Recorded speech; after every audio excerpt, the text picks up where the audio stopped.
Hey guys, tonight we're wandering through a city made of whispers and whetstone. Paris, long before cars, long before neon. The air is thick, silver, and almost alive. You can taste it on your lips, like cold tea and secrets. The lamps flicker, fog curls around the corners, and somewhere in this mist, someone once believed they could trap the very breath of heaven inside a bottle. It sounds absurd, right? You'd probably give up halfway through and just buy a humidifier, because honestly, you'd never survive the smell of 17th century Paris. Trust me, even the pigeons complained, so before you get comfortable, take a moment to like the video and subscribe, but only if you genuinely enjoy what I do here. And hey, drop a comment telling me where and when you're listening from. Is it morning light or midnight rain where you are? Now, dim the lights, maybe turn on a fan for that soft background hum, and let's ease into tonight's journey together. You're walking alone down a narrow cobblestone street, your shoes clicking against centuries of dust. The fog is so dense you can barely see your own breath, and yet you start to imagine it has weight, a texture, a fragrance. In the quiet, it almost smells of lilac, of old parchment, of something unnameable. You pause under a gas lamp, and in that golden halo you can almost believe the stories that Parisians once told, that fog wasn't just weather, it was memory, waiting to be caught. People back then were obsessed with capturing the invisible. They believed air itself carried divine traces, that if you inhaled deeply enough you might pull in a fragment of heaven, and in this strange city of thinkers and dreamers, a handful of alchemists took that belief quite literally. They wanted to turn fog into perfume. The first time someone whispered about it was, allegedly, near the Rue Saint-Honoré, where perfume shops still line the streets. Imagine a candlelit cellar, the air heavy with herbs, myrrh, and gossip. A young apothecary named Eloi claimed that fog was not just condensed air, it was the skin of the world breathing. He said, if light touches it, it must contain something divine. Of course, his assistant only nodded while secretly calculating how much they could charge for divine condensation. Even then, Paris was a place that smelled like ambition. The river carried rotten roses in equal measure. Perfume was no luxury. It was survival. You didn't wear it to impress. You wore it to not faint. There were entire districts known for their stench, the tanners, the butchers, the candle makers. And above them all rose the shimmering dream of alchemy. In those dim workshops, men hunched over glass retorts and steaming bowls, muttering Latin phrases as if praying to the vapor itself. They believed everything in the world was connected, that if you could purify base metal into gold, maybe you could also distill purity from filth, beauty from decay, fragrance from fog. There's something endearing about that kind of madness. They had no electric fans, no pipettes, no concept of molecules, yet they stood there at dawn, collecting dew on linen, whispering to the mist like it might whisper back. Some even claimed they could hear it hum, a soft note between B-flat and delusion. Of course, most of Paris laughed. Perfume from fog, they said. Next you'll tell us someone's trying to bottle moonlight. But ridicule never stopped a dreamer, especially not in the age when dreamers wore velvet and carried crucibles instead of wallets. As the fog thickens around you, it's easy to see why they tried. There's something hypnotic about how it moves, a ghost that refuses to stay still. You take another step, and suddenly the world is muffled. Even your own heartbeat feels distant. Somewhere a carriage wheel splashes through a puddle, echoing like thunder. Somewhere else a church bell dissolves into the air. That's when it hits you, the quiet desperation that must have lived inside those alchemists. The need to make something eternal out of something fleeting. To trap a moment, a scent, a breath, and before it vanishes. They weren't chasing wealth or fame. They were chasing stillness, and so were you in a way, listening to this, hoping the story slows your thoughts, lets you drift between curiosity and calm. Funny how not much changes even in centuries. Some say one of the earliest fog collectors used silk nets strung between chimneys, waiting for droplets to cling. The fabric would glisten in morning light, then be wrung out over glass bowls. It didn't yield perfume exactly, just water that smelled faintly of iron and wet leaves. But that didn't stop them from calling it the scent of dawn. Historians still debate whether this practice was ever scientific or simply poetic delusion. Some even argue that these early fog harvesters might have inspired later perfume makers, teaching them that fragrance could come from air itself. Others insist it was nonsense, an alchemist's fever dream that evaporated as quickly as it appeared. Still, walking here tonight wrapped in mist, you can't help but feel they were onto something. Every inhale feels like a story, every breath a relic. The city's heart beats slow beneath the fog, and somewhere unseen, maybe a forgotten vial still holds a drop of morning that never faded. You stop for a moment, letting the silence pool around your feet. The fog curls tighter, soft as silk. You breathe in, half expecting to catch a hint of jasmine, or memory, or maybe just time itself. And in that breath, the city exhales back. The fog lingers as you move deeper into the old quarter, the stones beneath your shoes growing slick, the air thick with the smell of wet wood and something faintly metallic, the scent of old dreams rusting.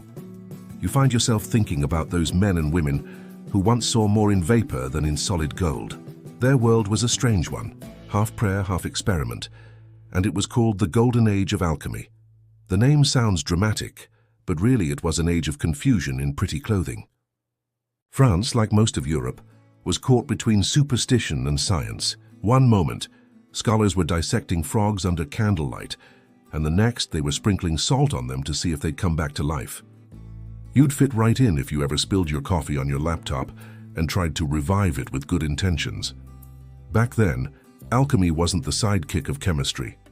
It was chemistry, philosophy, theology, and poetry, all mashed into one smoky potion.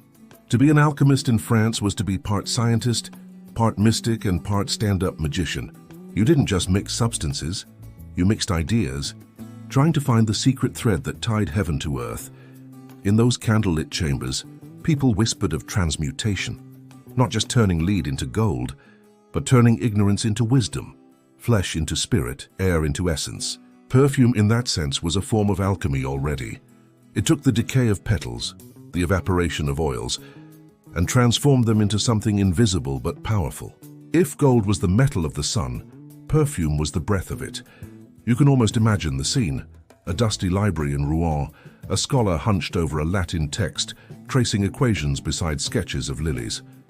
The margins smell faintly of lavender, the only luxury he allows himself. Outside, the bells of Notre Dame toll the hour. Inside, he murmurs about aqua divina, divine water, a mythical liquid said to capture the soul of the sky. People laughed at them, sure. The same way we laugh at those who believe you can charge water with moonlight or talk to plants. But think about it. Every major discovery starts with a question that sounds ridiculous. Fire once looked like witchcraft. Lightning once looked like anger from heaven. Maybe scent from fog wasn't so far-fetched after all. Some historians claim that the idea of fog perfume was born from an earlier obsession, dew collecting. Aristocrats and monks alike would rise before dawn to gather droplets from roses, believing dew carried the purest energy of creation. It was bottled, prayed over, and sometimes even consumed. Dew from holy gardens was said to heal melancholy. Fog was simply dew on a grander, more mysterious scale, the dew of the heavens themselves. The French alchemists took this notion and ran with it. They wrote that fog floated between the realms of water and air, a liminal substance both earthly and divine. To distill it was to prove that one could trap a miracle. They used words like spiritus nebulis, the spirit of the mist. Sounds fancy, right? But in truth, they had no idea what they were doing. Which, if we're honest, makes them kind of relatable. You picture one of them, a gaunt man named Clément, perhaps, hunched over a bubbling cauldron, muttering, almost there, behind him, shelves grown with vials labeled Lacrima Lunae, tears of the moon, and Essentia Aetheris, essence of the ether. A cat sleeps on a stack of failed experiments, occasionally sneezing when something explodes. Despite the chaos, these alchemists weren't frauds. They were curious, painfully, beautifully curious. They believed the world hid its truths in layers, and that if you just heated, cooled, and prayed hard enough, the universe might reveal its scent. Their notes were full of contradictions, part recipe, part revelation. To make perfume of fog, one line reads, collect vapor before sunrise when the world is still dreaming. Let it rest in a vessel of silver and await the whisper. That's not chemistry. That's poetry pretending to be science. But here's the secret. From their fumbling came the birth of something real. Distillation techniques, the very ones that define modern perfumery, began in these mystical labs. When they tried to trap the essence of fog, what they discovered instead was how to refine oils, condense steam, and separate scents with precision. Their failure became our success. Still, some of them went further into stranger territory. A few believed that scent wasn't just material. It was spiritual proof. They said the nose could detect what the eye could not, the purity or corruption of the soul. One alchemist even claimed he could smell lies. You'd probably wish you had that skill at family dinners. The church, meanwhile, watched carefully. Fragrance had long belonged to God. Incense for prayer, oils for anointing. To suggest that mere mortals could make divine scent from common fog was ambitious. Maybe too ambitious. The more the alchemists talked about capturing spirit, the more it sounded like stealing it. And yet the court of France was fascinated. Louis XIV, the Sun King himself, loved perfume more than anyone alive. He demanded a new scent for every day of the week. Alchemy, with its talk of invisible essences and heavenly fragrance, sounded like flattery for his divine ego. Soon alchemists found patrons, and the line between religion, science, and vanity blurred like breath on glass. You pause on the corner of a narrow street. The fog thickens again, almost conspiratorial. It curls around the iron gate of an old garden where roses still bloom against reason. Somewhere nearby, you imagine one of those alchemists staring at the same mist, eyes half mad, whispering, "There it is, I'm the spirit of the world," and you think maybe, in their own strange way, they were right. Maybe every cloud, every breath, every trace of fog carries something unseen, not divine, not mystical, just deeply human. The desire to make the fleeting last a little longer. The lamplight hums and your reflection shimmers on the wet stones. Paris sighs softly in the distance and you walk on, following the scent of impossible dreams. The fog loosens its grip as dawn edges over the Seine, pale gold light gliding across rooftops. You can almost hear the city waking, a carriage wheel clattering, a baker cursing at dough, the faint ring of a church bell muffled by mist. You step into that half-world between night and day, the same hour when the court of Louis XIV once opened its gilded eyes. The Sun King, as he liked to be called, subtle, right? Ruled not just France, but the very idea of beauty. His palace at Versailles shimmered with mirrors, marble, and musk. To live near him meant to live inside a scented cloud. Perfume was the invisible armor of the elite. It cloaked not only odor but identity. They didn't wear fragrance, they performed it. If you were a courtier, every encounter was a duel of aroma. Gardenia could declare power, amber whispered seduction, and a wrong note of civet might end your reputation faster than gossip ever could. Even the palace fountains were said to spout rosewater during festivals. The air itself, perfumed, was propaganda. Now imagine, among all that olfactory theater, whispers spreading about a group of Parisian alchemists who claimed they could distill fog into fragrance. The courtiers laughed, of course, but not too loudly, because if the rumor proved true, it might mean a scent purer than any flower, rarer than any spice. A perfume drawn not from the earth, but from the sky itself. You picture the scene. Inside the mirrored halls of Versailles, candles trembling in golden sconces, the air so thick with aroma you could chew it. Louis lounges on his velvet chair draped in silk, dabbing his lace cuff with a new concoction called eau de brume, water of mist. The court swoons. He nods approvingly, like a man who's just conquered weather.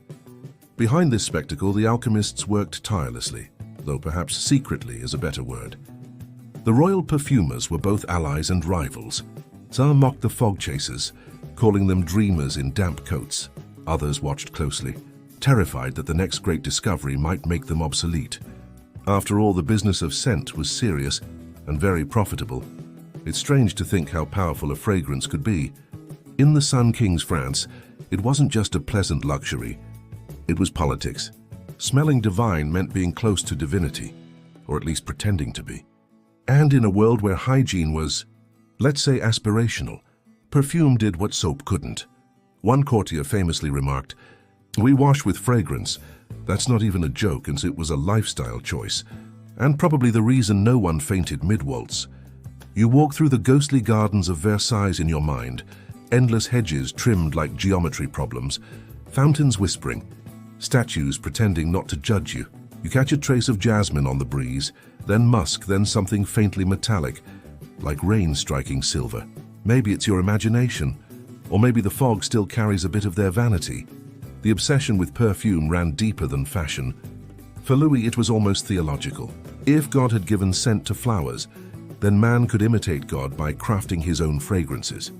Alchemy and perfumery blurred here, creation and recreation, heaven and artifice. Every vial was a prayer, every drop a declaration. I can make beauty from air, but not everyone approved.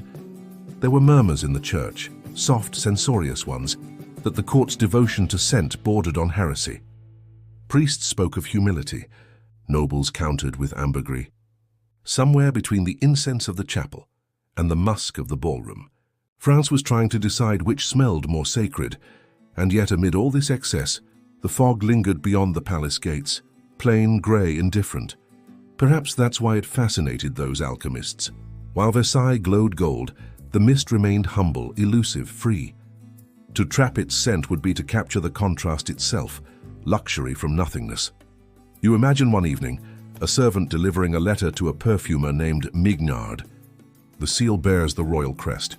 Inside, an invitation, no, a command, to bring his heirly invention to court. Panic ensues.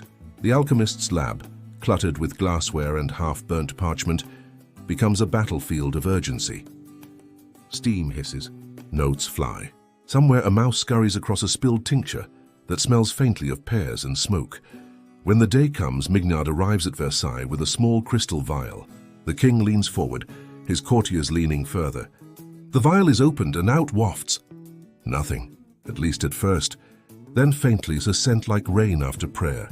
Clean, distant, impossible, the courtiers murmur. The king smiles.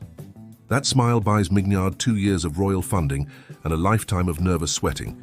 His perfume of fog becomes a sensation, though no one truly knows what's inside it. Some say he simply mixed alcohol and dew. Others claim he used glass beads to trap moisture from the morning mist. The truth, as always, dissolves in time like vapor. Historians still argue whether Mignard was a genius or a fraud. Some records even suggest the recipe contained fragments of silver leaf, a nod to the moonlight that kissed the fog before dawn. Others believe it was just branding, a clever trick for nobles who loved the idea of wearing the sky. You smile at the thought. People haven't changed much, have they? We still pay extra for anything that promises air, cloud, or invisible purity. Perfume names today: Molecule 01, Cloud Musk, Air Whisper, sound suspiciously like Mignard's legacy. Maybe we're all still trying to bottle the uncatchable. The morning light strengthens now. The fog thins, curling away from the trees like a curtain being drawn. You take one last breath. It smells of damp earth and faint sweetness like old paper left in a garden. For a moment you can almost taste history. Somewhere in the distance a church bell rings again. Maybe it's calling you forward, deeper into the story, toward the men and women who refuse to stop at impossible. After all, this was only the beginning. The real experiments, the strange ones, were yet to come. You walk beneath a sky that feels half asleep, the air soft and swollen with moisture, as if Paris itself were exhaling. Street lamps blur in the haze, their halos trembling like candle flames underwater. You can almost taste the damp metal in the wind, the kind that sticks to your tongue and whispers, "Something's being born here." By now, you've spent so long among these dreamers and chemists that you've started to think like one. Every time you see fog curling above the Seine, you wonder, what is it made of? Not just water and dust, but maybe fragments of forgotten roses, the breath of sleeping cats, and the laughter of people you'll never meet. It's a ridiculous thought, and yet in the 17th century, some people took that thought very seriously. They called it bottling the air itself. The idea began in salons and academies, those candle-lit gatherings where the air was thick with both tobacco smoke and ambition. Philosophers argued that scent was the most spiritual of all senses. After all, sight deceives, sound fades, touch tires peas, but scent, it lingers, invisible, untouchable, eternal. If flowers could release their essence into oil, then why shouldn't air, that universal ocean surrounding us, reveal its own secret perfume? One night, in a cramped chamber near Rue Saint-Honoré, a small group of alchemists met to test the impossible. You can imagine them. Wigs powdered grey, fingers stained with soot, eyes glinting with the fever of discovery. They believed the fog was a kind of veil between the mortal and the divine, and that it might hold the scent of both worlds. They placed bowls of rose petals, amber resin, and crushed seashells on the floor to invite the spirit of the mist, as one of them wrote. Then they waited for the fog to roll in through the open window. The air grew heavier by the minute, and their glass vessels, bulbous glittering things with copper tubing, began to cloud over. Someone joked, "Perhaps God is breathing into our flasks." Another replied, "Then let's hope he brushed his teeth." The laughter didn't last long. When they heated the air trapped in those vessels, the first droplets that condensed smelled faintly metallic, like rain hitting stone. Then came something stranger, a note of lilies, faint and fleeting. Finally, an odor they couldn't name. Not floral, not mineral, but eerily human, like the trace of someone who'd just left the room. You can almost see them leaning closer, noses hovering, eyes wide. And then one man whispers, "It's breathing." Of course it wasn't, but that didn't stop rumors from spreading. Paris loves nothing more than a good scandal wrapped in incense. Within weeks, talk of perfume from the air reached the royal court. Some said the alchemists had found a way to distill heaven. Others claimed they'd stolen the souls of angels. And one pamphlet even accused them of boiling the atmosphere of France to feed the vanity of the rich. The idea caught like wildfire. Suddenly, perfumers and scientists alike wanted to trap the invisible. There were experiments in attics, in cellars, even on church rooftops. They used bell jars, nets, and long silk sleeves that fluttered like jellyfish in the wind, anything to catch what could not be seen. But here's the strange part. Some of them did find something. The collected condensation had a faint aroma, not strong but oddly distinct from ordinary water. Later centuries would explain it as ozone, the byproduct of lightning and air. But at the time they thought it was the Earth's sigh, the scent of creation itself. Historians still debate whether those experiments truly happened or were exaggerated by gossip and poetic imagination. There are letters, yes, and sketches of curious devices, but no surviving samples. Maybe the fog was too shy to be imprisoned. Maybe the bottles shattered because, as one mystic claimed, air refuses to remember. You imagine yourself standing among them that night, the hiss of the furnace, the trembling glass, the scent of iron and jasmine swirling as one. One of the alchemists would hand you a vial, its surface slick with dew, and say softly, "Here, hold it close to your heart. You're holding the breath of the morning." It's absurd, isn't it? Yet something in you wants to believe him. You think about your modern life, air conditioners, city smog, the way we buy fresh breeze in aerosol cans, and suddenly, the alchemists don't seem so foolish. They were just trying to bottle what we still chase, a moment of purity, a reminder that the world still breathes with us. Later, as dawn broke over the rooftops, the fog lifted, revealing a sky the color of pewter. The city looked almost embarrassed, caught naked after dreaming of glory. The alchemists gathered their notes, their flasks, and their hopes, and stepped into the sunlight. One of them sighed, "We failed to catch the mist." Another smiled faintly. "Or perhaps it has caught us." You can't help but laugh quietly at that. It's the kind of philosophical nonsense that sounds deep only after a sleepless night and too much wine. Still, there's truth in it. The moment you try to grasp fog, it slips away. The same could be said of love, youth, or the memory of someone's scent long after they've gone. Before you drift too far into thought, a cat wanders through the mist. Or maybe it's your imagination. Its fur is damp, its paws silent, its tail leaving trails in the air like a calligrapher's brush. You follow its movement, hypnotized. For a second, the entire city seems to hold its breath. The fog thickens again, curling around you. You inhale deeply. This time it smells like damp stone, crushed violets, and something else. Something that feels like déjà vu. And as your eyes grow heavy, you realize that maybe, just maybe, the air does have a memory. You just need to be quiet enough to listen. The fog thickens again, curling low along the cobblestones like a cat deciding whether to pounce or nap. You follow it through the narrow streets of Rouen, quieter than Paris, older somehow, with buildings that lean together as if whispering secrets. A bell tolls somewhere behind you, slow and hollow, echoing through the mist. The air smells of soot, river water, and something else. Faintly sweet, like honey left too long in the sun. You stop before a small house near the quay. Its windows are shuttered, yet a thin line of light spills from beneath the door. Inside, someone is awake and working. You knock once, then twice. A man's voice, dry and suspicious, calls out, "If you've come for confession, try the church. If you've come for answers, come in." That's how you meet René of Rouen. He isn't what you expect. No velvet robe, no gold crucible gleaming with fire. Just a man in his 40s, face lean as parchment, fingers stained green from copper salts. His hair's a disheveled halo, his eyes alert and oddly gentle. Around him the room is chaos. Bottles filled with milky vapor, trays of dried herbs, sketches pinned to the wall showing diagrams of lungs, clouds, and flowers. It looks like someone tried to build a storm indoors. René gestures you toward a stool. "You smell of rain," he murmurs, as if it's a compliment. Then softly, "Perhaps that's why you're here." He begins to speak without waiting for questions, the way people do when they've been silent too long. "They think alchemy is only about gold," he says, stirring a pot of translucent liquid with a glass rod. "But it's about purification. Everything impure strives to become pure. Metal into light, scent into soul, even fog." He pauses, then adds with a faint smile, "Especially fog." He tells you his story. Years ago, he studied under a perfumer who believed scent was the breath of the divine.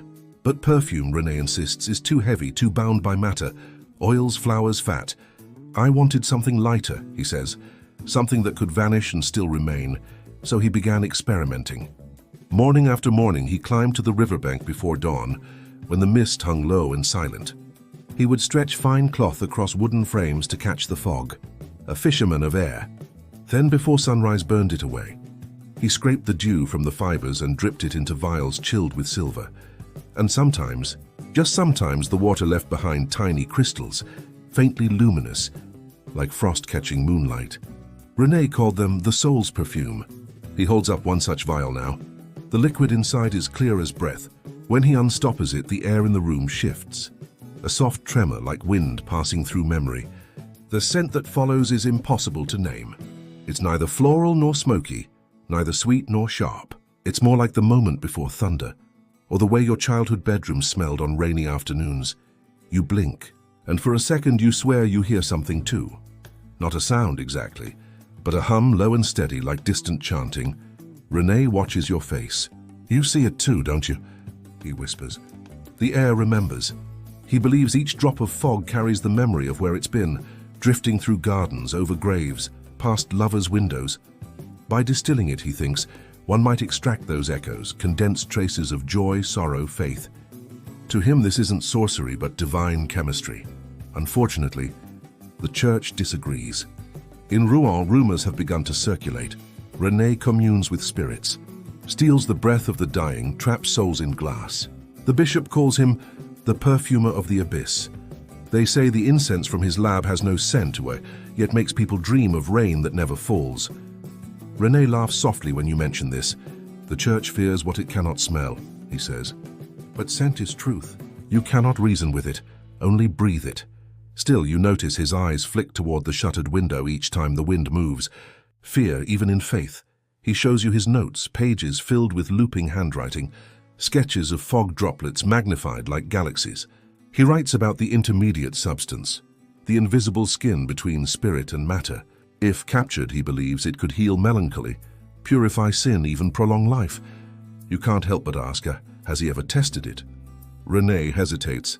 Then he tells you of Madeleine, his late wife. She died of fever 2 winters ago. On the night of her death, fog crept into the house, dense and white. René gathered it, trembling, and distilled it by candlelight. The next morning he opened the vial and swore he smelled her. Not her perfume, not her hair oil, the way her breath warmed his neck when she laughed.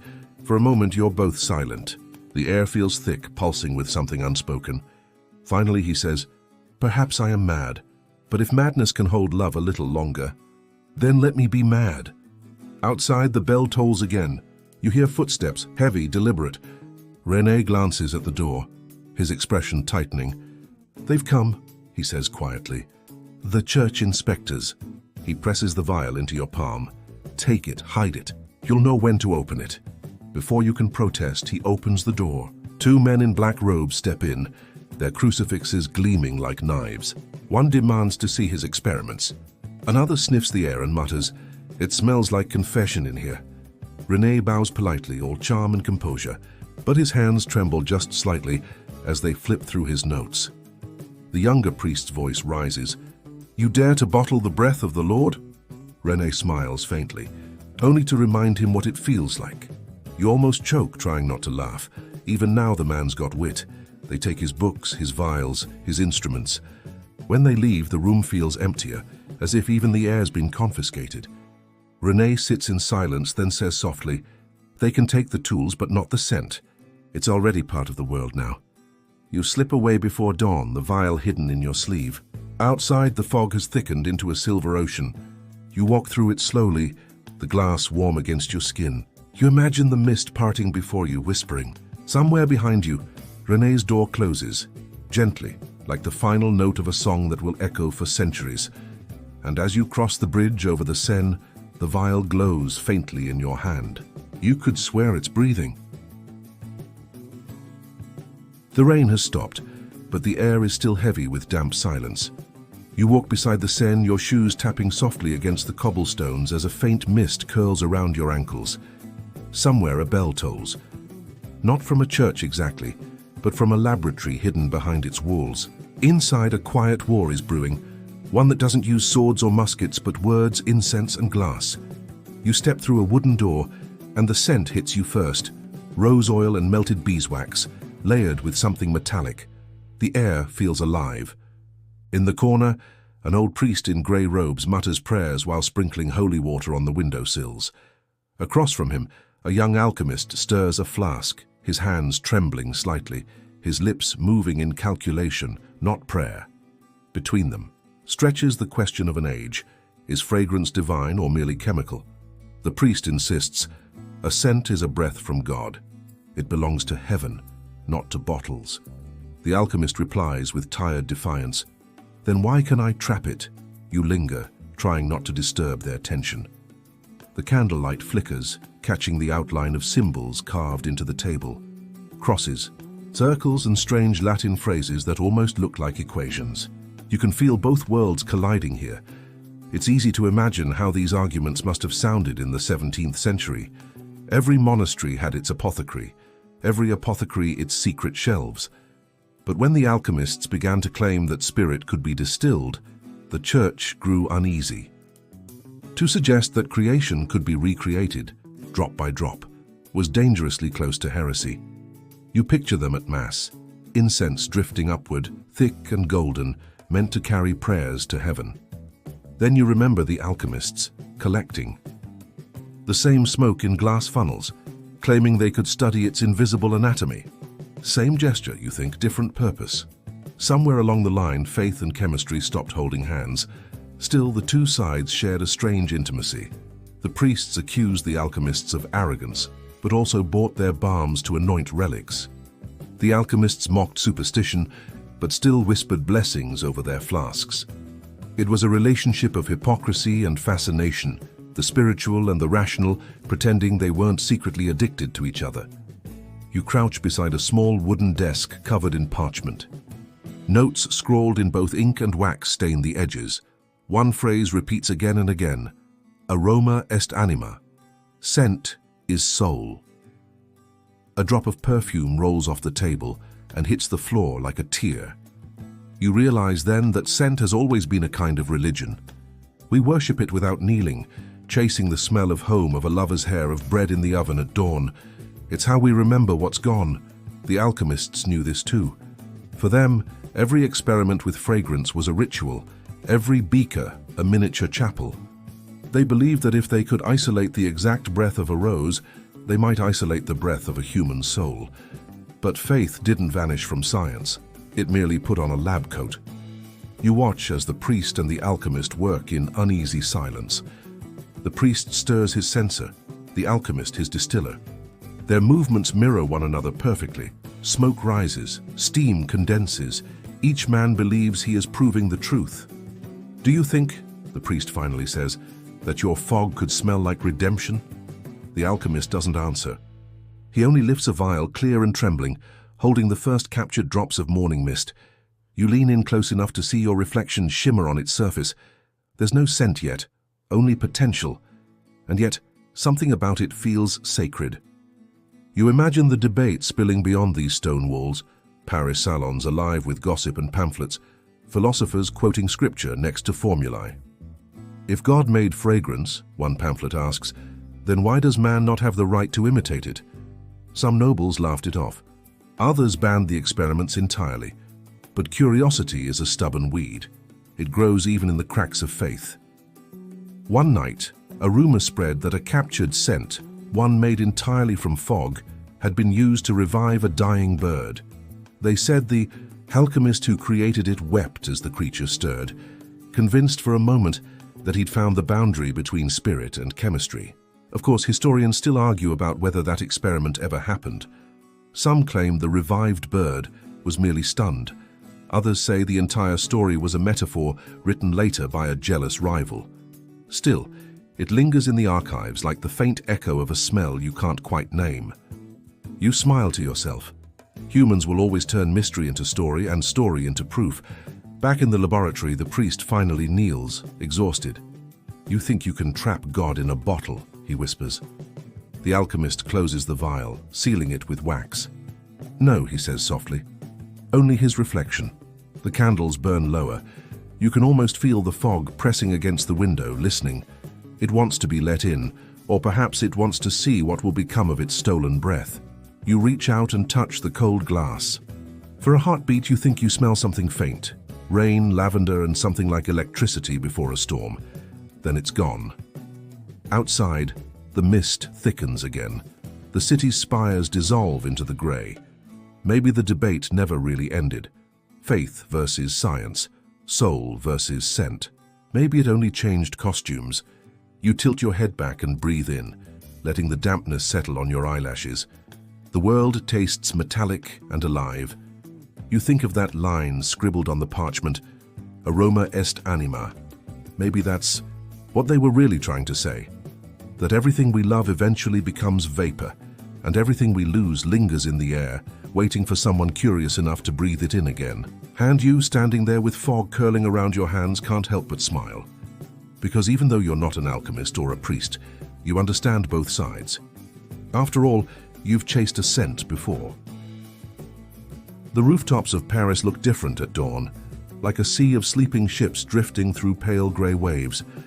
You climb the narrow staircase, your breath fogging in the chill. Each step creaks softly beneath your boots. Above you, the air thickens with mist, and when you reach the top, the city feels suspended. Every chimney, every bell tower half swallowed by clouds.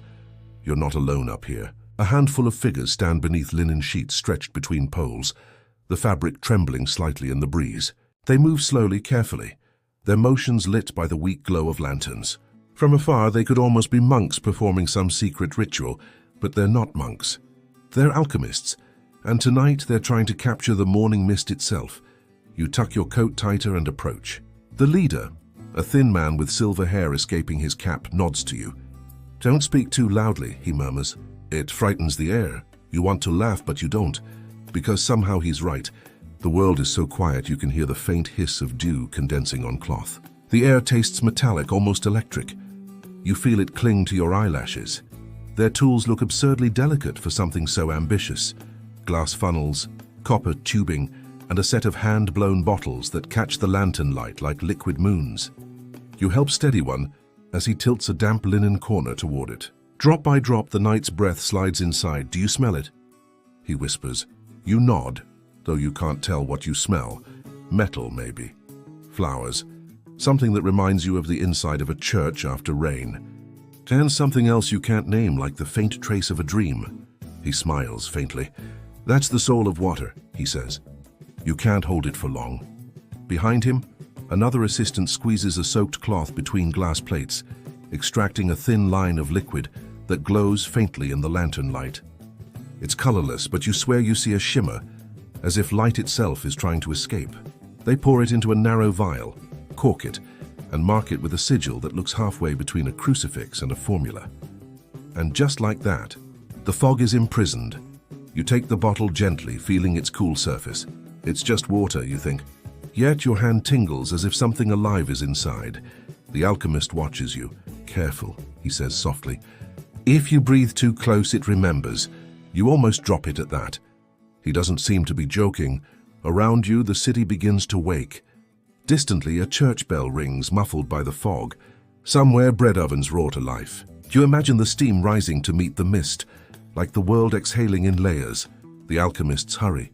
The spell of dawn won't last. One woman kneels beside a copper basin filled with crushed petals and amber resin. Into it, she pours a few drops of the captured mist. Instantly, the air thickens. Her scent unfurls, not floral, not earthy, but sharp and haunting. It reminds you of the scent of lightning, or the way old letters smell when opened after years.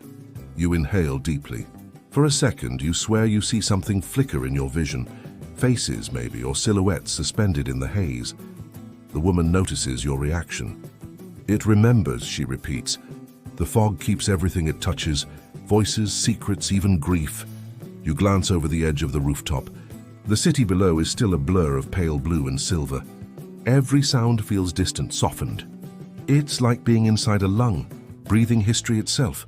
The alchemists record notes rapidly, sketching diagrams of airflow and temperature, murmuring about condensed memory. They believe no. They know that scent is not just chemistry. It's recollection made physical. One young apprentice turns to you, excitement glinting in his eyes. If we can distill this properly, he says, we might preserve time itself. Imagine, perfume that smells like the morning your mother sang in the kitchen, or the rain from your first heartbreak. You chuckle softly. People already try to do that, you say. He grins. Yes, but we want to make it literal. Then a sound interrupts, a sharp crack. One of the glass flasks has fractured under pressure. Steam spills out, glowing faintly, swirling around your feet. The silver-haired alchemist shouts for calm. No one breathes. The mist curls upward like it's listening, and then it vanishes, just gone. The air feels strangely empty after, like something important has left the room. The alchemist sighs, rubbing his temples. Always the same, he mutters.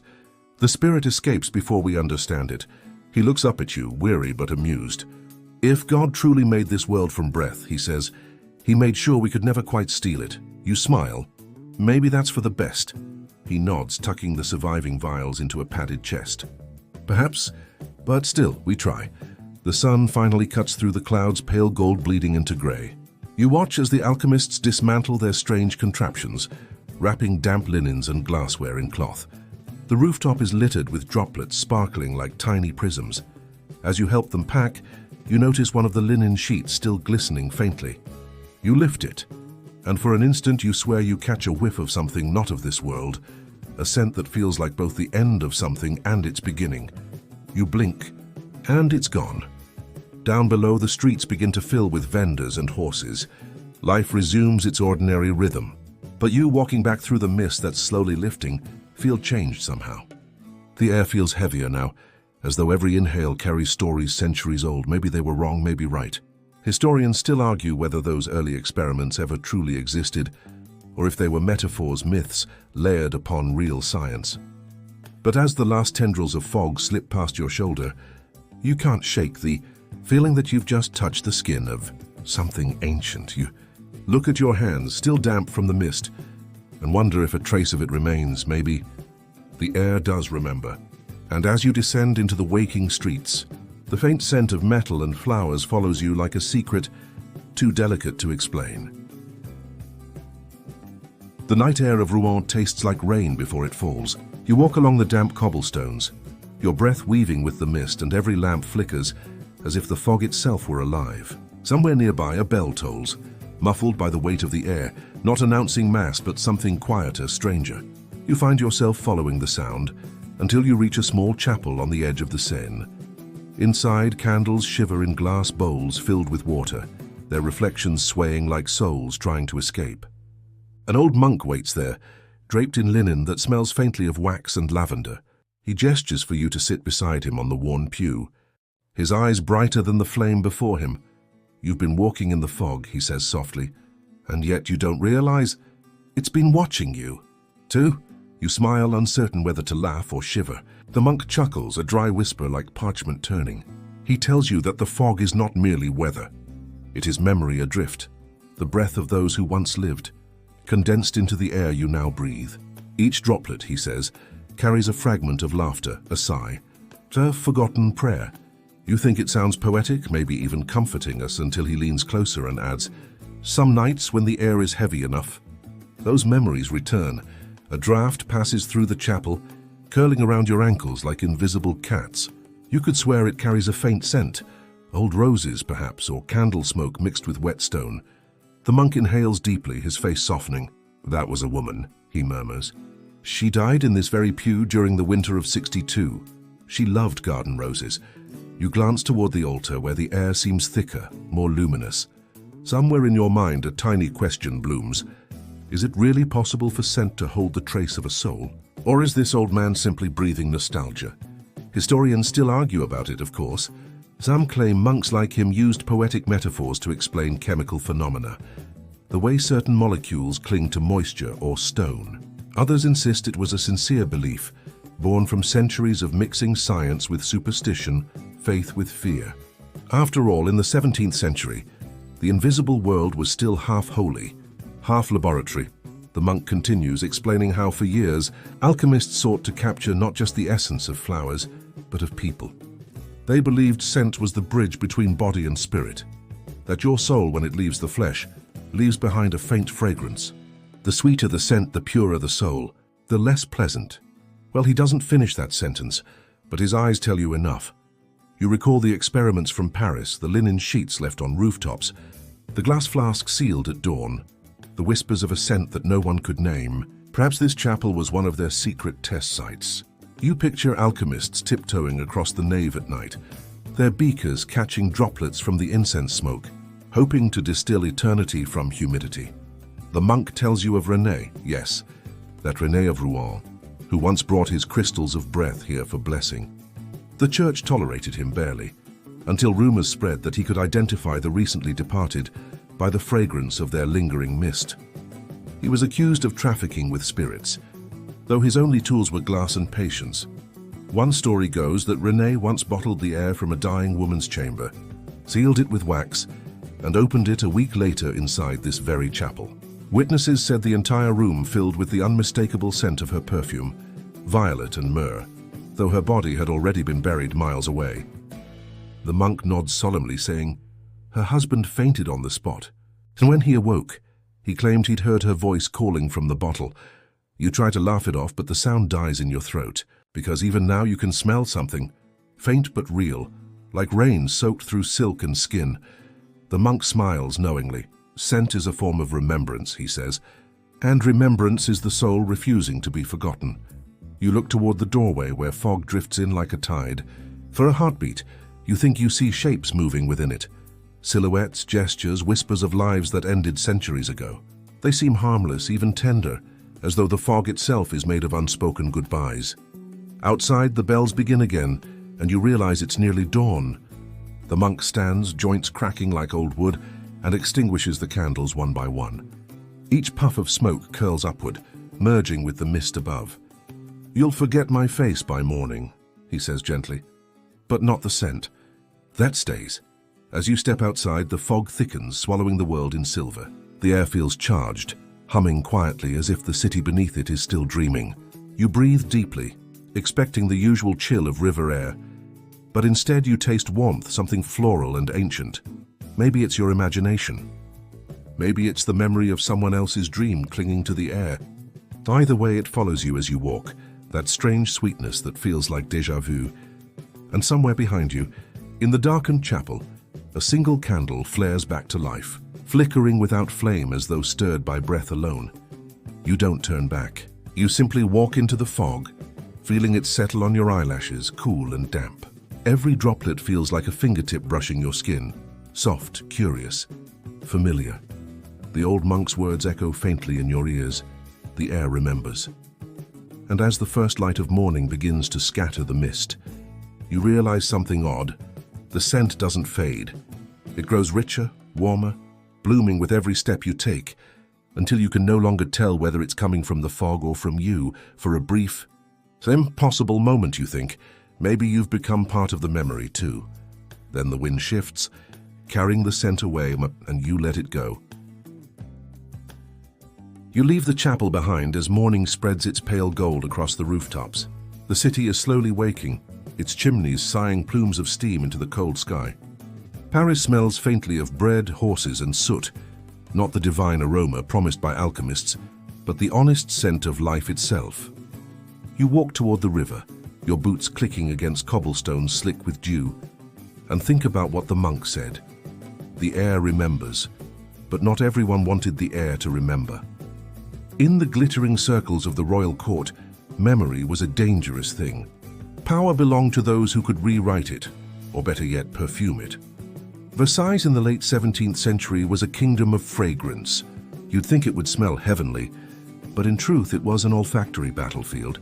No one bathed much, because water was suspected to open the pores to disease, so people drowned themselves in layers of scent instead. The corridors reeked of ambergris, musk, and orange blossom. Even the dogs of the king wore perfumed collars, and in the midst of all that opulence, something strange happened. Perfume stopped being about beauty and became about control. You find yourself wandering through the Hall of Mirrors.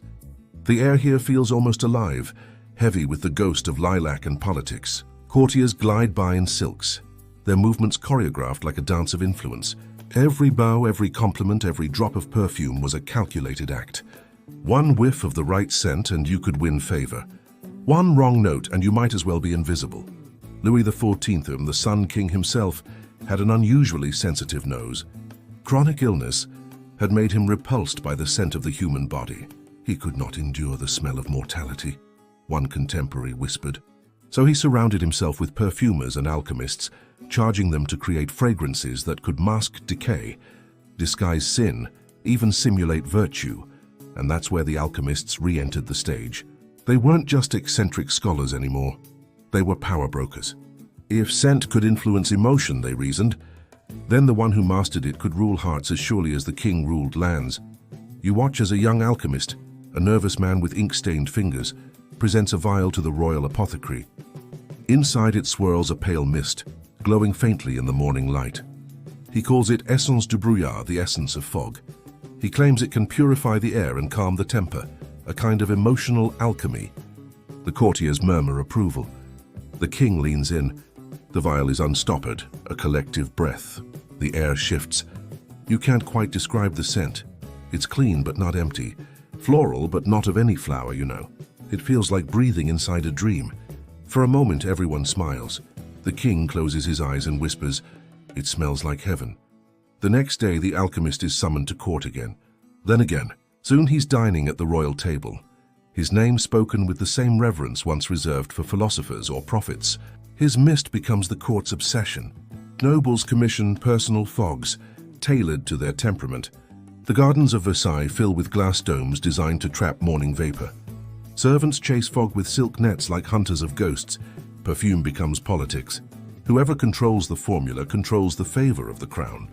But power always carries a scent, and not everyone finds it sweet. Some courtiers begin to whisper that the essence du brouillard changes people, that it softens resistance, makes tempers pliant, makes truth malleable. Letters circulate accusing the alchemists of witchcraft, of tampering not with air but with will. Still, the king continues to wear it. When he enters a room, the fog precedes him, a soft silvery aura that blurs the line between man and myth. People kneel as much to the fragrance as to the crown. You can almost taste the irony. The same mist that once belonged to the streets, wild, natural, free, has been bottled, named, and sold as obedience.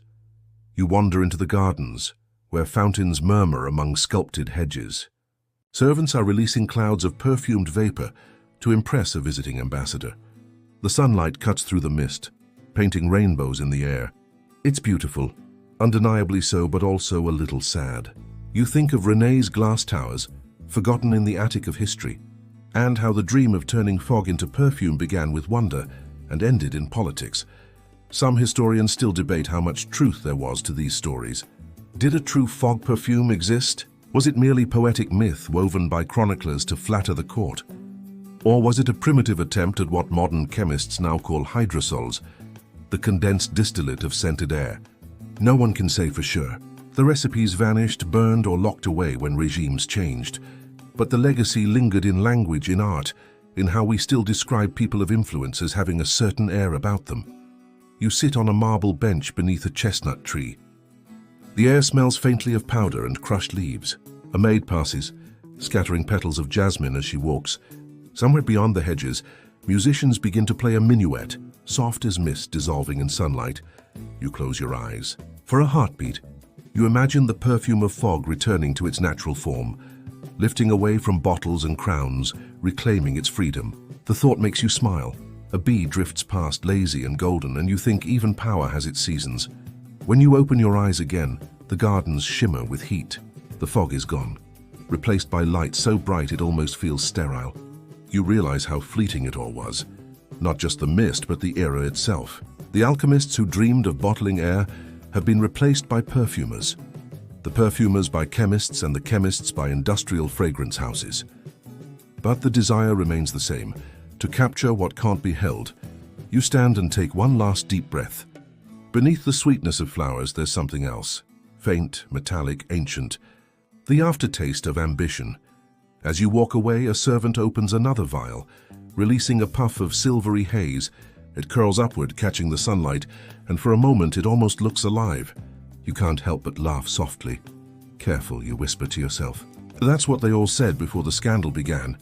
And though you don't know it yet, that scandal, born from this very fog, will shake the court to its perfumed core.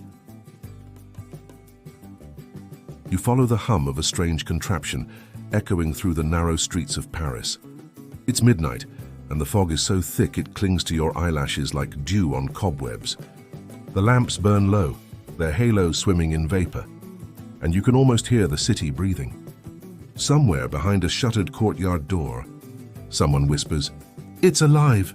You press your hand to the cold iron gate, and there it is, the mist machine. It looks like a cathedral organ built by a madman. Bronze pipes twist upward, belching faint clouds of silver steam. Glass cylinders gleam under candlelight, filled with liquid that shimmers like melted moon. You can smell it before you see it, sweet, metallic, like rain falling through perfume. René of Rouen stands at the center, his face lit by the glow of alchemical fire. His hands tremble with excitement as he adjusts a valve. "If the air itself hides fragrance," he murmurs, "then tonight we'll draw its breath." A dozen scholars watch from the shadows, each clutching notebooks. Someone's quill scratches nervously. Someone else sneezes. And from a balcony above, a noblewoman in a violet cloak leans forward, clutching a lace handkerchief as if to catch the scent of history itself. The first hiss comes like a serpent waking. A jet of mist bursts upward, glowing faintly blue. Then another. The pipes begin to sing, a deep, resonant tone that vibrates in your ribs. The scholars exchange glances. Even you feel it, a trembling in the air as if the city has stopped breathing to listen. Careful, René warns. The fog must be invited, not forced. He opens a small chamber at the machine's base, revealing a bed of crushed lavender, rose petals, and salt. Onto it he pours water collected from the dawn dew, whispering a prayer, half Latin, half desperation. Then he seals it shut. The gears turn, steam winds, and suddenly the air tastes of memory, as though someone just opened a door to a summer long forgotten. You blink. Images flash behind your eyelids. A sunlit garden, laughter, the faint rustle of silk. The scent carries emotion like a secret, but the machine doesn't stop. It grows louder, brighter. Mist spills across the courtyard, rolling like ocean waves. The scholars stumble back, coughing, but René keeps turning the wheel. "It's working!" he cries. "Do you feel it?" The air remembers. The mist thickens until you can't see your hands. Shapes move inside it. Faces, or maybe just tricks of light. Someone screams. The noblewoman drops her handkerchief. It vanishes into vapor, and for a heartbeat Paris disappears. There's only you, the fog, and the rhythmic throb of the machine. A mechanical heart pumping perfume into the night. When the first droplets condense on your skin, you realize they aren't water. They shimmer faintly, smelling of rain and sorrow. You wipe one away, and it leaves behind a trace of sweetness that refuses to fade. René steps back, gasping. His eyes are wild. "It's not just fog," he whispers. "It's breathing us back." Someone tries to shut down the device, but the levers won't budge. The gears pulse as if possessed. Then, with a roar like thunder, the central chamber bursts open, and a column of silvery vapor shoots skyward. It catches the lamplight, turning the entire courtyard into a swirling lantern of clouds. From the rooftops, people awaken. They peer into the glowing mist rising above the Seine. Lovers pause mid-kiss. Watchmen forget their duties. Even the river seems to hold its current. The city glows under a dome of perfumed haze. Every street lamp becomes a star. Every window flickers like candlelight underwater. And for one brief hour, Paris smells like a dream. A child in the next alley laughs uncontrollably. A baker drops his bread and stares upward. Somewhere church bells begin to ring, but their chimes sound distant, muted by the velvet air. Do you hear that? You whisper. It's beautiful. René nods, but his smile fades. Beauty, he says softly, is only the surface of power. The mist ripples. The scent changes, sharper now, tinged with something like lightning. One scholar collapses, overcome. Another writes frantically, trying to describe the indescribable. You can feel your heartbeat sinking with the rhythm of the machine. The world narrows to sound and smell. The hiss of steam, the scent of ozone, the faint hum of something ancient. Then, just as suddenly as it began, the machine quiets. The glow dims. Fog settles gently onto the cobblestones like tired silk. René approaches the glass chamber. Inside, a few drops of liquid tremble, clear as crystal, pulsing faintly like a living thing. He lifts it with reverence. The world's first distilled breath, he says, the scent of creation itself. You catch the faintest whiff as he uncorks it, a whisper of cold rain on stone mingled with something floral, almost human. It's both intoxicating and terrifying. The noblewoman faints. The scholars cross themselves, and you, standing amid the fading mist, realize that for a moment, the line between alchemy and sorcery vanished like morning dew. Later that night, the fog lingers over Paris, glowing faintly where the machine once roared. People wake to find their pillows scented with something they can't name. Some call it divine, others call it unnatural, and the historians, they still debate whether that night marked the birth of modern perfumery or a fleeting flirtation with madness. Either way, the air of Paris never smelled quite the same again. You walk home through the dim alleys, your coat heavy with dampness, wondering if the scent clinging to you belongs to the fog or to memory itself.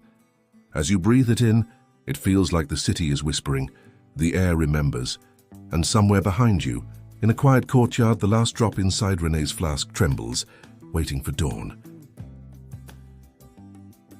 By the next morning, the whole city smelled different. The bakers swore their bread rose faster. The laundresses claimed the linens dried perfumed. Even the stray cats seemed a little too dignified. You walk through the streets, boots brushing over damp cobblestones, and it feels like Paris itself had exhaled something divine overnight. But by noon, that sweetness turns strange. You pass a perfumery near the Rue des Lombards and see a small crowd gathered around the door. A man lies fainting inside, his face pale, eyes fluttering. The shopkeeper fans him with a lace fan dripping with dew. He just sniffed it, she gasps. Only one drop of René's new essence. René's essence, the Huang Suang as the papers were calling it now. The miracle perfume born from the fog. The city couldn't stop talking about it. Bottles were sold for prices that could buy a small farm. People lined up just to catch a whiff through the cork. But after this morning, whispers start to spread. The scent makes you dizzy, dreamy, like your thoughts are no longer your own. You press closer. The fallen man is murmuring something under his breath. You lean down and catch fragments, half words, half sighs. She's here. I smell her. She's in the air! You step back quickly. The crowd shivers. That night, as the fog returns, Paris hums with uneasy wonder. From every salon to every tavern, they talk of the scandal of scent. A perfume that makes people swoon, hallucinate, weep. Some say it calls up memories too vivid, too personal. Others claim it awakens the dead within dreams. You hear that a noblewoman fainted mid-banquet after dabbing a droplet on her wrist. She awoke an hour later, whispering to no one, tears on her cheeks, saying she could smell her father's library again. You almost laugh. It sounds like gossip mixed with poetry. But later, when you open your window, the fog seeps in carrying a fragrance you can't name. Something floral, something human, something lonely. You close the window, heart beating faster. The church reacts first. Priests warn from pulpits that the air is no longer pure, that those who breathe the stolen essence of God's breath risk their souls. Perfume, one sermon declares, was never meant to contain memory. Meanwhile, in the salons, philosophers defend René. Is scent not science? They ask. And if it moves the soul, is that not proof of its power? The newspapers feast on it. The perfume that traps souls, one headline cries. Paris in a dream of its own fog, says another. René himself vanishes for several days. When he finally appears, his eyes are hollow, his hands trembling. It wasn't supposed to do that. He tells the few who dare to visit his workshop. The scent was meant to preserve, not possess. He shows you a vial, the last of the essence from that night's experiment. The liquid pulses faintly like a heartbeat in glass. You can't tell if it's glowing or if your mind just wants it to. Each breath, he murmurs, contains what we've lost. Maybe the machine didn't capture fragrance. Maybe it captured echoes. He trails off. Outside, the bells of Notre Dame toll, their sound muffled by fog. You notice his apprentice standing nearby, clutching a small notebook. The boy looks terrified. You recognize the fear, not of danger but of truth. Over the following days, the scandal deepens. 2 more people faint at a perfume demonstration. One man swears he saw faces swirling inside the mist before losing consciousness. A physician claims their heart slowed to the rhythm of the machine's last vibration. The scent remembers what we forget, one scholar writes. And memory, when inhaled, becomes madness. By now, the authorities have had enough. The city issues a decree banning the public sale of the fog perfume. Soldiers raid perfumeries, smashing bottles that hiss and sigh as they shatter. Clouds of fragrance rise into the cold air like ghosts escaping. You see it all one evening, civilians watching silently as soldiers pour vials into the gutter. The streets glisten. For a brief moment, Paris smells again of rain and roses, sorrow and light. Then it's gone, René flees. Rumor says he's headed north toward Rouen, carrying only a single flask, the same one that shimmered like liquid moonlight. But the damage is done. The public turns fearful. Poets write of the scent that steals dreams. Housewives cover their mirrors when the fog rolls in. Sailors refuse to cross the Seine until dawn burns the air clean again. And still, every so often, someone reports a faint trace of it, especially after rain. A perfumer's apprentice claims to have caught it again, briefly, while distilling jasmine. He faints before finishing his sentence. The scientific journals call it hysteria. A shared delusion, they write. The fog contained nothing but moisture and imagination, but others whisper that a few bottles survived, hidden away by collectors, nobles, or even priests who couldn't resist the temptation to own a piece of the impossible. Historians, of course, still argue about what really happened. Some say the entire scandal was exaggerated by a press hungry for spectacle. Others believe René truly touched the edge between chemistry and the soul. You like to think both are true, because as you walk home that night through the foggy streets, something familiar brushes past your senses, a sweetness faint but undeniable. It stops you mid-step. You breathe in the smell of rain-soaked stone, lavender, a trace of warmth that feels like déjà vu, and for just a moment you could swear the air itself is whispering. Do you remember? You stand there for a long time, letting the fog curl around your shoulders like a living thing. The scent fades slowly, leaving only the city's heartbeat, the distant chatter of carriages, and the faintest aftertaste of wonder. You smile. Maybe history isn't written in ink or marble after all. Maybe it's written in the air we breathe, and sometimes that air remembers too much. The world has turned against you. The air in Paris no longer smells of lavender or rosewater. It smells of fear. The church bells toll with an unfamiliar bitterness, echoing across the Seine like a warning. You walk down a narrow alley, where once perfume merchants sold glass vials gleaming with amber light. Now their stalls are empty, shutters nailed shut. The scent of exile thick in the mist. Word spreads faster than any fragrance ever could. The alchemists have gone too far. The fog perfume scandal, whispered in drawing rooms, screamed from pulpits, has given the authorities the excuse they needed. The philosophers and perfumers who once charmed the royal court are now heretics. They're accused of imprisoning souls, of stealing the breath of heaven, of mocking creation itself. You see their faces on parchment decrees posted across walls, sketches in charcoal, names in trembling ink. René of Rouen among them, the man who swore the fog could sing. You remember his gentle voice the night before he disappeared. If scent truly carries memory, he said, then even exile can be bottled. Someday someone will open it and smell us again. That was the last time you saw him. Now you wander the edge of the city where the cobblestones give way to soil. The morning fog is thick enough to hide footprints. A small procession moves through it, figures cloaked in brown, leading horses burdened with crates that clink like glass. No one speaks. Their eyes avoid yours, they are leaving. The last of the fog alchemists banished beyond the borders of France.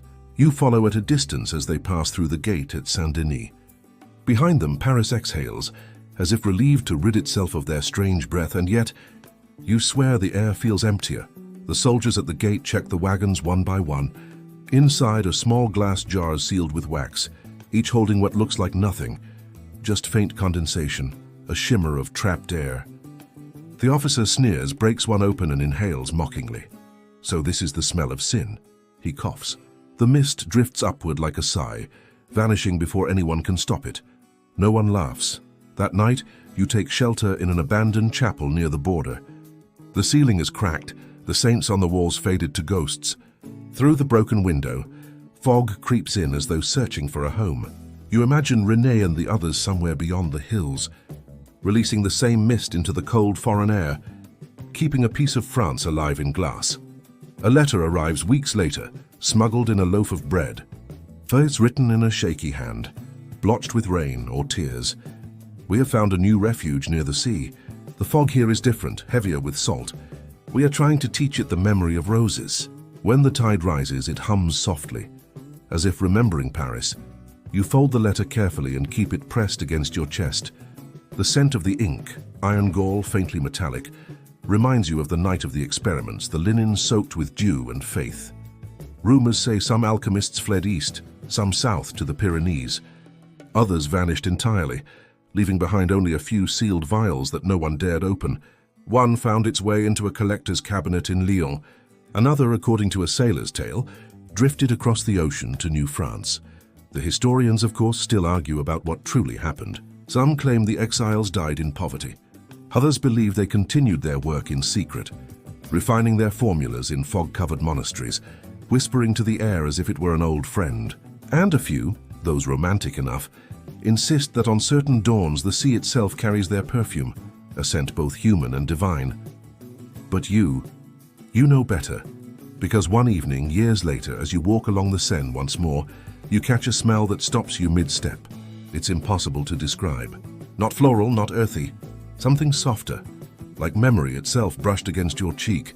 You close your eyes. The same cool breath you once felt in René's tower surrounds you, tender and familiar.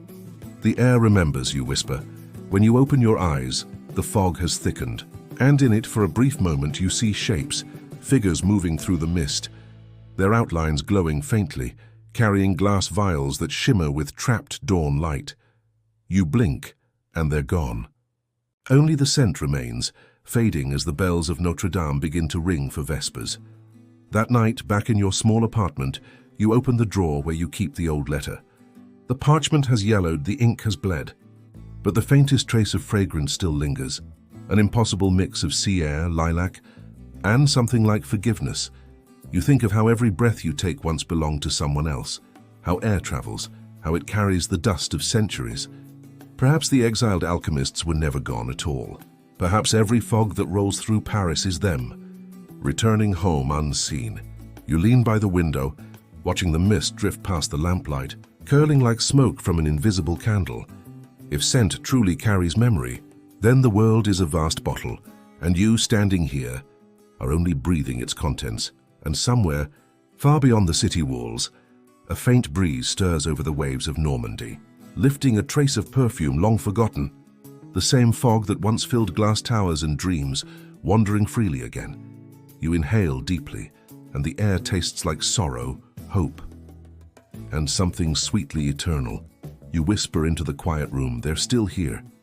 The fog outside thickens in reply. You push open the heavy oak door, and a sigh escapes from centuries trapped inside. The air is cool and damp, as if the walls themselves have been breathing quietly all these years. Shelves rise in solemn columns around you, their spines faded, their edges freckled with mold. A single candle flickers at the long table where you set your satchel down, and its flame trembles, as though it recognizes what you came here to find. You're not sure how you ended up in this forgotten wing of the old abbey. Only that some invisible thread, maybe the same one that once bound fog to glass, led you here.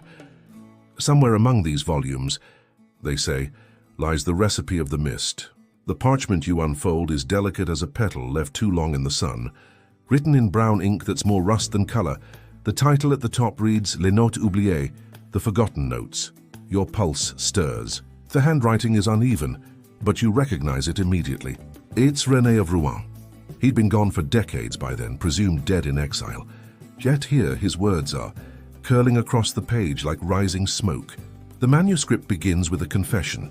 To capture the essence of air, one must first remember how to breathe. You can almost hear his voice, that same soft irony he carried even under threat. He describes the process as though it were both chemistry and prayer. Linen cloth soaked in dew at the hour before sunrise, placed beneath glass domes lined with crushed amber. Drops of seawater stirred in clockwise. Motion while whispering the names of forgotten saints. He writes of an oil distilled from the tears of frankincense and mixed with vapor until it turns cloudy. A soul suspended between liquid and air. You can't help but smile. Even after banishment, he hadn't stopped blending science with reverence. But then the tone shifts. The next pages are darker, the ink uneven, blotted as if written in haste. He warns of side effects, that the fog once condensed seems to remember voices, that if left near an open flame it hums faintly. Like a choir rehearsing in sleep, you pause. Somewhere in the abbey you swear you hear a low vibration. Perhaps it's only the wind pushing through cracks in the walls, or perhaps something else is listening. Further in, René speaks of the 3 layers of fragrance: body, memory, and echo. The body is what you smell, the flowers, metal, salt. The memory is what it reminds you of. But the echo, he calls it the residue of emotion itself, trapped within molecules. The echo is what lingers after the perfume is gone, what haunts you when you can't say why. It's the same way you still recall the scent of a place you've never been. He writes, if one learns to harmonize these layers, one may distill not a scent, but a remembrance. That line makes your skin prickle. You imagine him in exile, staring at the sea, trying to coax its fog into remembering sunlight. Between the pages, you find pressed petals, wilted lavender, a fragment of orange peel, and something strange, a square of linen stained in a perfect circle, as though it once caught a single drop of mist. You hold it to your nose. There's barely any scent left, only a whisper, faint sweetness mixed with metal. But it's enough to stir something in you, an image of dawn streets and the sound of distant bells. You keep reading. One section describes how the alchemists believed sound could alter fragrance. They would hum notes over the glass flasks, believing vibration shaped molecules. Centuries before modern science confirmed resonance affects matter, René's apprentices supposedly sang specific harmonies while distilling fog to teach it how to remember joy. You chuckle softly.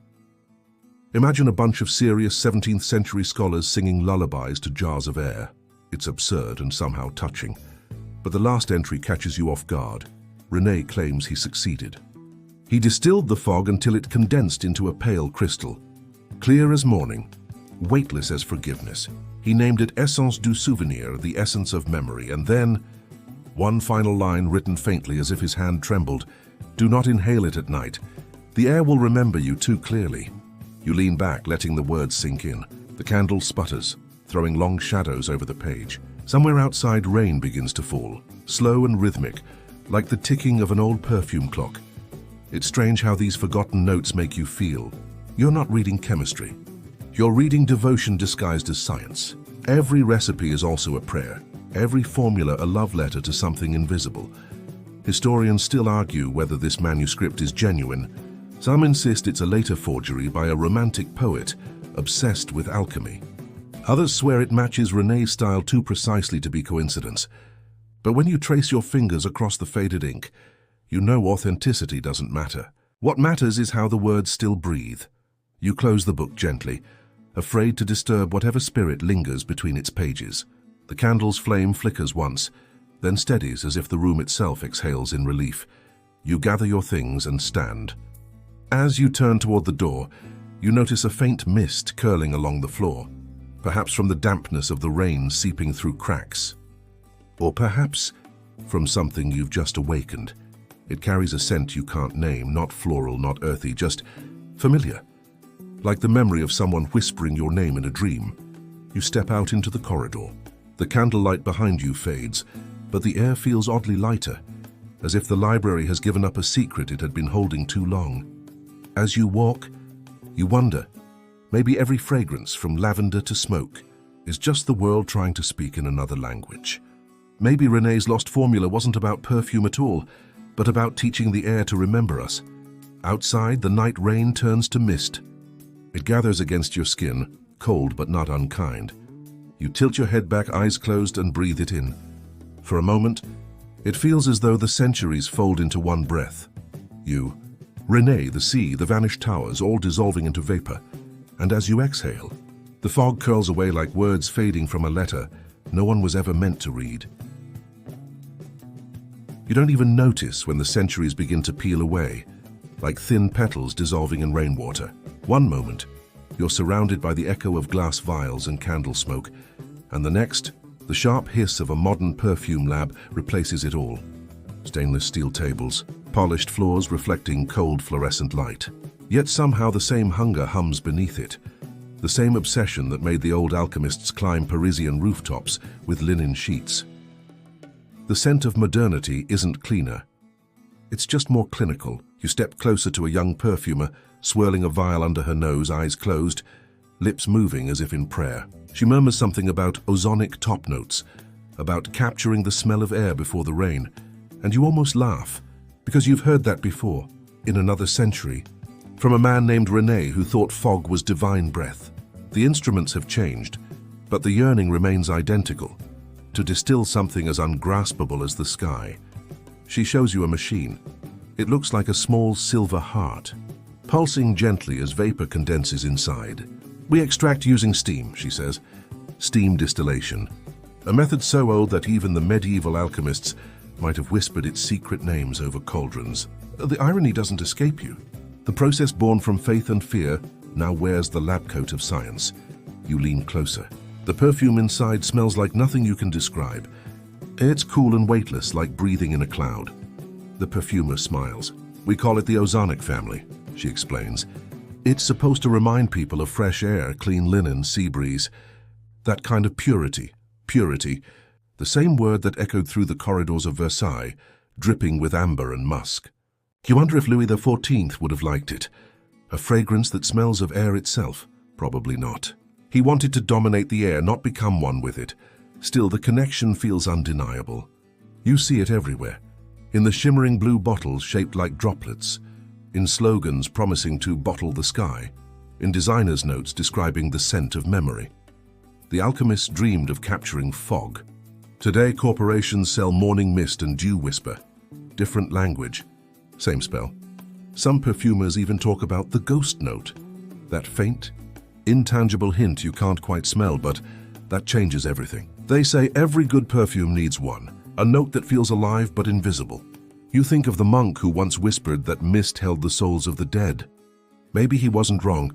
Maybe today's ghost note is a remnant of those same dreams, carried across centuries, hidden inside atomizers and advertisements. As you wander deeper into the lab, your reflection flickers across rows of glass. You notice a shelf labeled Experimental Vapors. Beneath it, tiny vials labeled Aurora, Nocturne, Echo. You lift one and uncap it. A faint chill rises.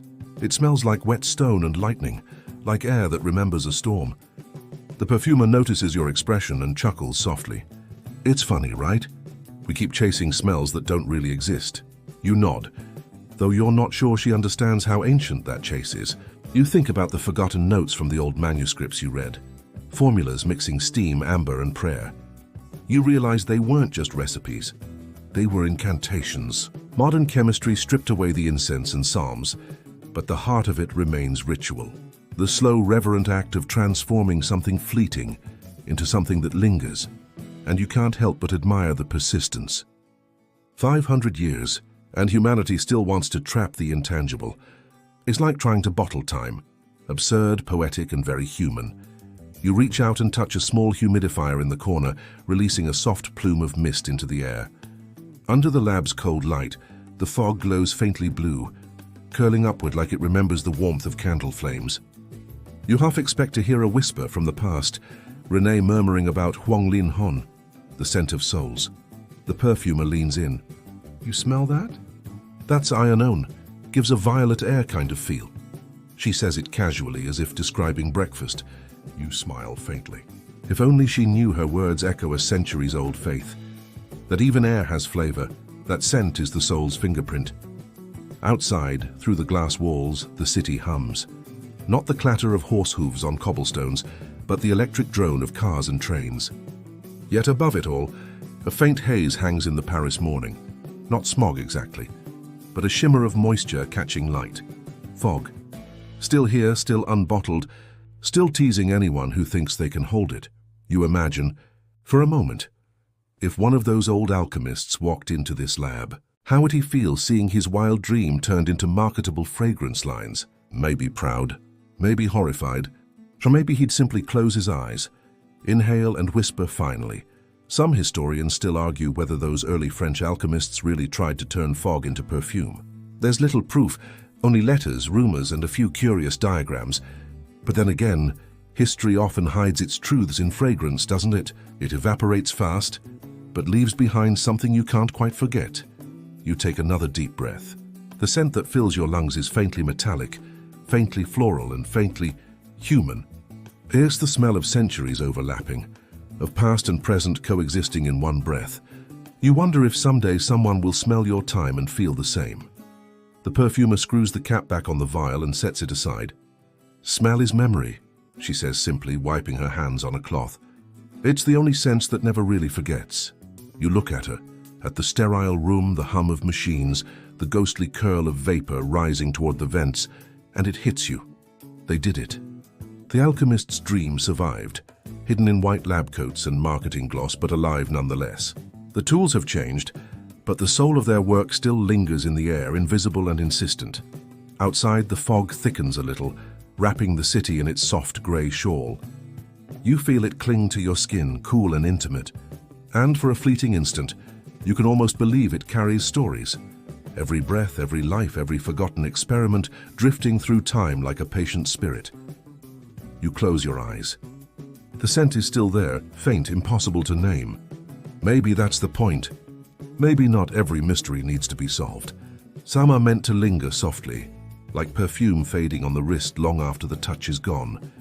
The mist sighs against the window, and you exhale with it, part of the same endless rhythm, the same quiet longing that began centuries ago with a handful of fog and a dream. The fog has returned. You don't remember when it crept back in, only that the edges of the room have softened, the lab lights fading into a pale blur, the air turning colder, sweeter. You blink, and the stainless steel tables of modernity melt away, replaced once more by cobblestones slick with dew. Paris again, but quieter this time. You walk slowly through the stillness. Every sound feels wrapped in velvet. Your footsteps, the distant drip of rain, even your own breathing. The city feels suspended, holding its breath with you. And somewhere in that hush you realize this is where the story was always leading. Back to the mist, back to the beginning. The alchemists are gone. The perfumes have changed, but the fog never left. It still curls through alleyways and along the Seine, brushing the faces of people who will never know they're inhaling centuries of longing. You pause on a small bridge. The river below looks like molten silver. A whisper of scent rises from it, faint mineral alive. You recognize it. The same cool note you smelled in Renée's experiment, in the linen soaked with dawn, in the ghostly vial from the modern lab. It's everywhere and nowhere. The air feels thick, like memory condensed. You close your eyes and breathe it in. It doesn't smell like perfume. It smells like time, like things that were once alive, once loved, and have quietly dissolved into air. You imagine that every misty breath you take might contain someone's laughter, someone's secret, someone's final sigh. And maybe that's what the alchemists were really after. Not gold, not glory, not even scent, but permanence. They wanted to hold on to something that could never be held. They believed that if they could trap the breath of the world, they might touch eternity for a moment. You smile at the thought. It's the same thing people do when they take a photograph or write a poem or whisper, "Remember me." We're all just trying to bottle our own fog, aren't we? A drop lands on your cheek. Not quite rain, not quite tear. The air trembles with it. You tilt your head, watching the mist shift and breathe like a living thing. In that moment, it feels like the city is dreaming, and you're inside the dream, walking through thoughts older than memory. Some historians still debate whether French alchemists truly tried to turn fog into perfume. The records are too few, too fragmented. Some claim it was just metaphor, a poetic symbol for the search for purity. Others swear it was real, that experiments took place in secret, that the air over Paris once shimmered with invisible trials. But whether true or not, the dream itself has scented history ever since. You think of Louis XIV again, that radiant monarch who couldn't stand the smell of ordinary life. Maybe he too wanted to erase imperfection, to live in a world perfumed by eternity.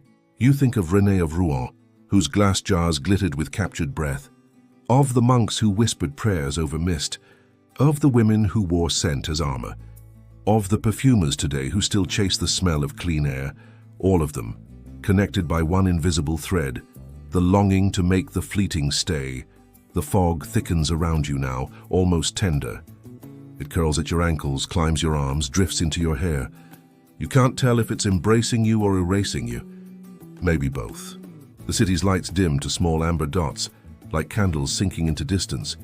You breathe in again, slower this time. The scent is softer now, faint traces of rose, amber, rain, and something you can't name. It's beautiful because it's about to vanish. And suddenly you understand that's the secret. The value of a scent, like a memory, lies in its impermanence. The fog begins to part, revealing faint reflections on the wet pavement. You see silhouettes walking, people from every century drifting side by side.